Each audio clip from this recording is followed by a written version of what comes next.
Hi friends, welcome back to my channel. இன்றைக்கு நம்ம என்ன ரெசிபி பார்க்க போகிறோன்னா ஒரு ரம்ஸான் ஸ்பெஷல் ரெசிபி தான் பார்க்க போகிறோம். அதாவது சிக்கன் சீஸ் கட்லெட். இந்த ரெசிபி ரொம்ப சிம்பிள் தான். கண்டிப்பாக உங்கள் வீட்டில் எல்லாத்தையும் ட்ரை பண்ணி பாருங்கள். அதுக்கு முன்னாடி என் சேனல் யாரும் சப்ஸ்கிரைப் பண்ணலைன்னா கைண்ட்லி சப்ஸ்கிரைப் பண்ணிக்கோங்க. அப்படியே பக்கத்தில் இருக்க பெல் ஐக்கானையும் டர்ன் ஆன் பண்ணிக்கோங்க.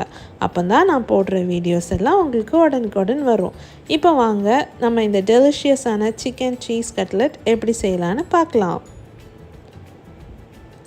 அதுக்கு ஃபர்ஸ்ட் ஒரு 200 கிராம் போன்லெஸ் சிக்கன் எடுத்துக்கோங்க. அது கூட 1/4 டீஸ்பூன் மஞ்சத்தூள், 1 டீஸ்பூன் வந்துட்டு இஞ்சி பூண்டு விழுது சேர்த்து நல்லா பாயில் பண்ணி எடுத்துக்கோங்க. அந்த வேக வச்சு எடுத்ததுக்கப்புறமா அதை நல்லா ஆற விட்டுருங்க. சிக்கன் நல்லா ஆறுனதும் மிக்சியில் போட்டு நல்லா மின்ஸ் பண்ணி எடுத்துக்கோங்க.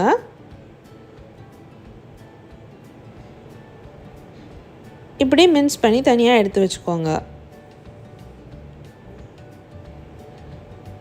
மீடியம் சைஸ் உருளைக்கிழங்கு 2 நல்லா வேக வச்சு எடுத்துக்கோங்க. இப்போ ஒரு பேனில் 1 டேபிள் ஸ்பூன் எண்ணெய் சேர்த்துக்கோங்க.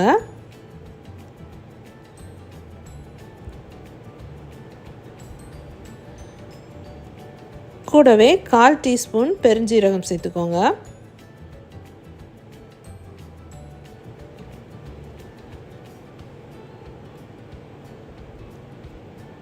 அரை டீஸ்பூன் இஞ்சி பூண்டு விழுது சேர்த்துக்கோங்க.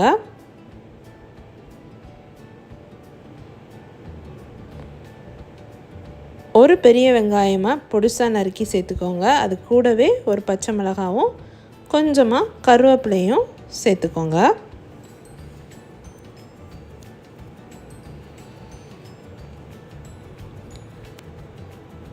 கொஞ்சமாக சால்ட் சேர்த்துக்கோங்க.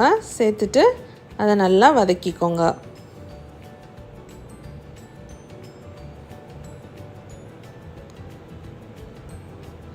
இப்போ நம்ம மின்ஸ் பண்ணி வச்சுருக்கிற சிக்கன் அதில் ஆட் பண்ணிக்கோங்க.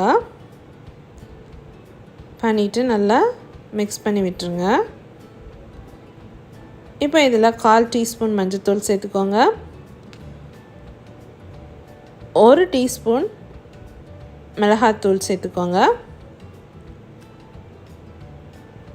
அரை டீஸ்பூன் கரம் மசாலா சேர்த்துக்கோங்க. அரை டீஸ்பூன் மிளகுத்தூள் சேர்த்துக்கோங்க. வேக வச்ச உருளைக்கிழங்கையும் நல்லா மசிச்சு இது கூட சேர்த்துக்கோங்க.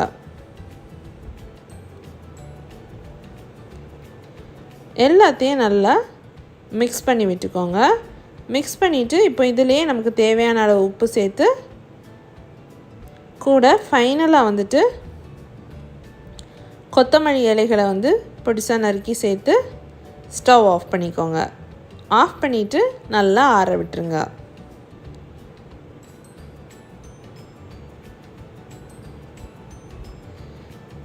இப்போ இந்த சிக்கன் எல்லாத்தையும் குட்டி குட்டி பால்ஸாக பிடிச்சி வச்சுக்கோங்க.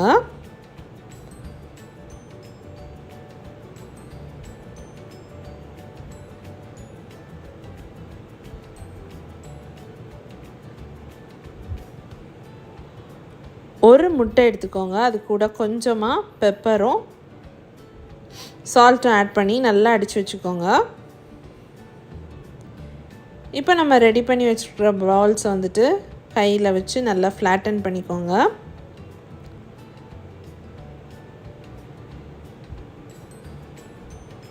ஃப்ளாட்டன் பண்ணிவிட்டு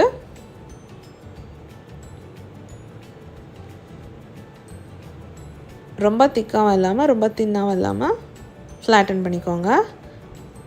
நடுவில் கொஞ்சமாக சீஸ் வச்சுக்கோங்க.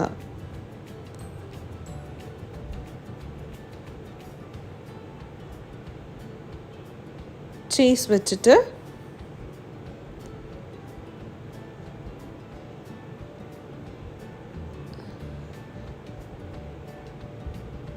அப்படியே நல்லா க்ளோஸ் பண்ணிடுங்க. அந்த பால் அப்படியே க்ளோஸ் பண்ணி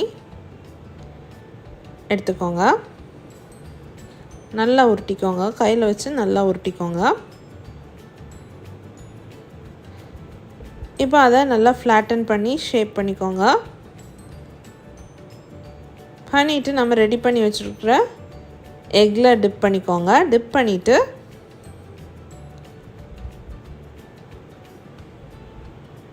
பிரெட் க்ரம்ஸில் கோட் பண்ணி எடுத்துக்கோங்க.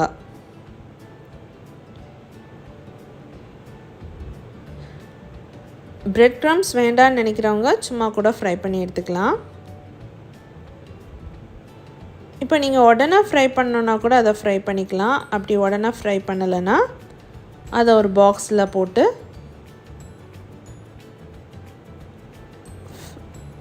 ஃப்ரீசரில் ஃப்ரீஸ் பண்ணிக்கோங்க. எப்போ உங்களுக்கு ஃப்ரை பண்ணணுமோ அப்போ கொஞ்ச நேரம் எடுத்து வெளியே வச்சுட்டு ஃப்ரை பண்ணால் போதும். இப்போ கெஸ்ட் யாராவது வராங்கன்னா நீங்கள் இப்படி செஞ்சு வச்சுட்டு வந்ததுக்கப்புறமா கூட எடுத்து ஃப்ரை பண்ணிக்கலாம். ஒரு பேனில் கொஞ்சமாக ஆயில் ஆட் பண்ணிக்கோங்க. ஆட் பண்ணிவிட்டு நம்ம கட்லெட்ஸை ஃப்ரை பண்ணி எடுத்துக்கோங்க. நான் டீப் ஃப்ரை பண்ணல, ஷாலோ ஃப்ரை தான் பண்ணுறேன்.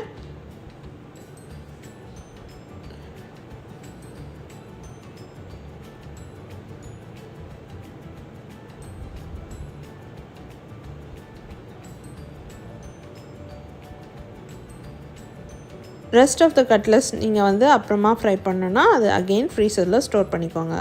இப்போ ஒரு சைடு நல்லா வெந்ததும் அடுத்த சைடு மாற்றி போட்டு ஃப்ரை பண்ணிக்கோங்க.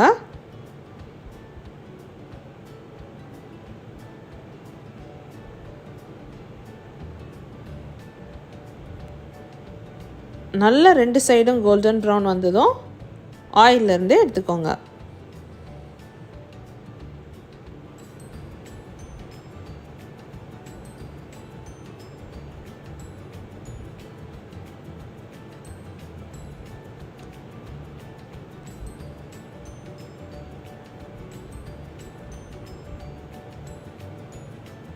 ரெடியாக எல்லாம் ப்ரிப்பேர் பண்ணி வச்சுருந்தோம்னா உடனே நம்ம ஃப்ரை பண்ணி சர்வ் பண்ணிடலாம்.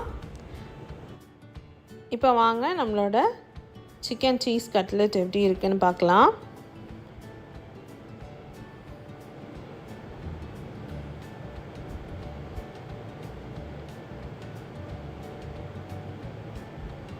ரொம்ப சீஸியாக ரொம்ப எம்மியாக இருக்குது. பாருங்கள் சீஸ் எப்படி நல்லா மெல்ட் ஆகிருக்குன்ட்டு. சூப்பர் டெலிஷியஸான சிக்கன் சீஸ் கட்லெட். இந்த ரெசிப்பியை நீங்கள் கண்டிப்பாக ட்ரை பண்ணி பாருங்கள். பெரியவங்கள்லேருந்து குட்டீஸ் வர ரொம்ப பிடிக்கும். கண்டிப்பாக இந்த ரெசிபியை எல்லோரும் உங்கள் வீட்டில் ட்ரை பண்ணி பாருங்கள். என் ரெசிபிஸ் உங்களுக்கு பிடிச்சிருந்துச்சுன்னா மறக்காமல் என் சேனலை சப்ஸ்கிரைப் பண்ணுங்கள், லைக் பண்ணுங்கள், ஷேர் பண்ணுங்கள். தேங்க்யூ.